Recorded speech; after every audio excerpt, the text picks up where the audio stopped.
জওয়ানের পর আবারও চমক নিয়ে ফিরছেন পরিচালক ক্যাটলি। এবার একসঙ্গে দক্ষিণের সুপারস্টার আল্লু অর্জুন আর বলিউডের মাস্তানি দীপিকা পান্ডুকোনকে দেখা যাবে নতুন ছবিতে, যার নাম আপাতত AA22XL6। এই সিনেমা ঘিরে ইতিমধ্যে দর্শকদের মধ্যে তুমুল আগ্রহ তৈরি হয়েছে।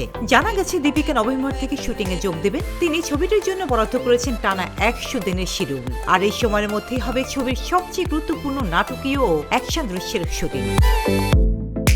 সূত্র বলছে, এই সিনেমায় দীপিকাকে দেখা যাবে একদম নতুন রূপে। তিনি থাকবেন একজন যোদ্ধার চরিত্রে, যেখানে বিশেষভাবে ডিজাইন করা পোশাক ও অস্ত্র ব্যবহার করবেন। মা হওয়ার পরেই প্রথমে এমন অ্যাকশনধর্মী ভূমিকায় দেখা যাবে দীপিকাকে। সবচেয়ে বড় সারপ্রাইজ হলো, শুধু দীপিকাই নন, আল্লু অর্জুন এই ছবিতে করবেন একাধিক চরিত্রে অভিনয়। অর্থাৎ দর্শকরা পাবেন ডাবল এন্টারটেইনমেন্ট ও টুইস্ট। ছবিটির শুটিং চলবে দীর্ঘ সময় ধরে, 2026 সালের সেপ্টেম্বর পর্যন্ত। আর সবকিছু ঠিকঠাক থাকলে 2027 সালের দ্বিতীয়ার্ধে মুক্তি পাবে এই প্যান ইন্ডিয়ান সিনেমা। এটি আল্লু অর্জুনের সঙ্গে অ্যাটলির প্রথম কাজ।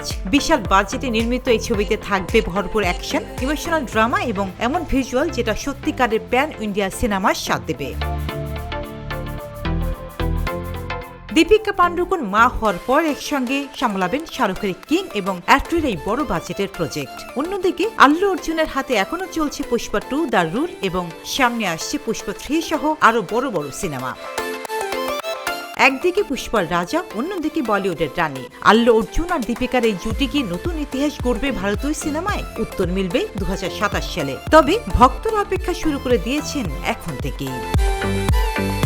রোজিনা রোজি, দেশকাল নিউজ।